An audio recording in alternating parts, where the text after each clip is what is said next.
with lesson 7, the role of bread. Okay, so just a little bit of review. What was the verse that we learned for lesson 1 and 2? Okay, about sharp eyes. What was that verse? The verse was, "For every beast of the forest is mine, and the cattle upon 1,000 hills." Psalm 50:10. Let's say that verse together. "For every beast of the forest is mine, and the cattle upon 1,000 hills." Psalm 50:10. Say it again. "For every beast of the forest is mine, and the cattle upon 1,000 hills." Psalm 50:10. And then in lessons 3 through 6, lesson 3, 4, 5, and 6, they all had the same verse. That verse was, "Thou shalt love thy neighbor as thyself." Matthew 22:39. Let's say that together. "Thou shalt love thy neighbor as thyself." Matthew 22:39. Say it again. "Thou shalt love thy neighbor as thyself." Matthew 22:39. Okay. We're going to think about if something is alike, okay? So you think it's going to be yes and no questions. Is it alike? We're going to think of a bear and a lion. So a big bear that you'd see out in the woods, or a big lion. In certain places you go, we don't have them around here, but certain bear, like a bear or a lion, you might see in a zoo, a bear or a lion. Are both wild animals? Are both of them, is a bear and a lion both a wild animal? Absolutely it is, right? Do both hunt for food? So if they're just out in the woods, so they both have to go hunt for their food, or does somebody feed them? They have to go hunt for it, right? So that answer is yes, they are alike because they both hunt for their food. Do both of them have long tails? So think, does a bear have a long tail and does a lion have a long tail? A lion does, but does a bear have a long tail? He doesn't, so that is a no, because they are not alike in that way. Let's look at our lesson. Study words. I'm going to read those study words to you, so it's on lesson 7, page 18. And I'll read those study words to you.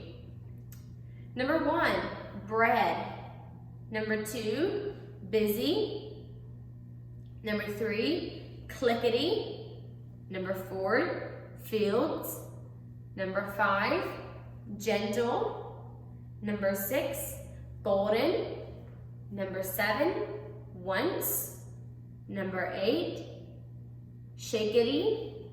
Number 9, sifted. And number 10, sewed.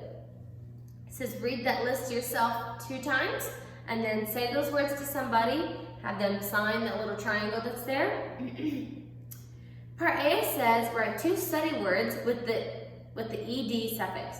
So you're just going to look through those study words, look for the 2 words that have ed as the suffix, and write those 2 words. Now the next part is something new. Know or think. Some things we can know for sure. Other things we cannot know for sure, but we think. I know 2 plus 2 is 4, okay? 2 plus 2 is always 4. You can't change it, right? So I know 2 plus 2 is 4. I think it will rain. Can you know for sure that it's going to rain? Okay, not for sure, right? We think it might rain, right? We can't know for sure. God knows for sure, but we cannot know for sure. So I think it will rain. So look at part B.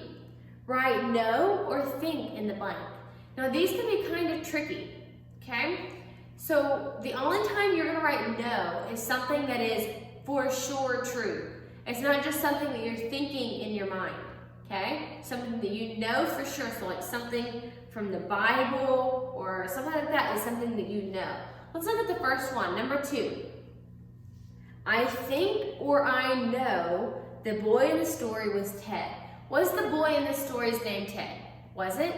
It was, right? So you know that his name was Ted, right? You don't just maybe, no, you know his name was Ted because it said it in the story, right? So you write no in that blank. I know the boy in the story was Ted. And spell this correctly because it tells you in your directions how to spell no. No is not just N-O, it's K-N-O-W. So make sure you spell that correctly. On the top of the next page, number 3. I think or I know I will eat lunch tomorrow. Do you think you'll eat lunch tomorrow or do you know that you'll eat lunch tomorrow? Now this is one that's tricky because yeah, normally we do eat lunch, right? But what if maybe you wake up a little later and you maybe have a late breakfast and then you don't have much for lunch, okay? Do you know that you're gonna eat lunch tomorrow? Do you know that? You think you will, but do you know that you ate lunch? You don't know that, right? So you think that you will eat lunch tomorrow. So you write think in number 3. Number 4, I know or I think God takes care of me when I sleep. Does God take care of you when you sleep? For sure he does, so you know that. You don't just think maybe he does, you know it. So I know God takes care of me when I sleep. So you go down through there and you finish those. And you think carefully. Is it something that you know for sure? Or is it something that you think? Okay? Do that very carefully. Part C. Read the poem, underline the answers. So that's a poem from the poem that I read to you the other day. My beautiful bunnies are white as snow. Their pink little noses wiggle so. 3 pretty hops and in they go. So early Saturday morning. So you read that to yourself and then you answer number 7, 8, and 9. Okay, top of the next page, we have our verse. Our verse for this lesson is, they helped everyone his neighbor. Isaiah 41:6. Let's say that verse together. They helped everyone his neighbor. Isaiah 41:6. Say it again. They helped everyone his neighbor. Isaiah 41:6. They helped everyone his neighbor. Isaiah 41:6. So for this part, simply say the verse to somebody, memorize it, have them sign, have your mom sign that little triangle that you said it by memory. And yeah, that verse is simply telling us that we need to help each other. If we love our neighbors, we will help them, right? They helped everyone his neighbor. So it kind of goes with the same verse that we had from lesson 3 through 6. Thou shalt love thy neighbor as thyself. These things all work together because if we love somebody, we're going to want to help them, right? So yes, we're supposed to love our neighbors, and then it says we're supposed to help our neighbors. And remember, our neighbor is not just the person that lives in the house beside ours. Our neighbor is anybody that's around you. So if you're at home, maybe it's your mom, your siblings, your dad, anyone that's around you. So in part D it says, write a way you could help someone today. And I would encourage you to write some way that you could help somebody and then do it. Maybe it's help your little sibling pick up toys. Read a book to one of your little siblings, or something that you could do, help your mom and maybe dry the dishes or sweep a floor or something, okay? Some way that you can help somebody around you and then do it.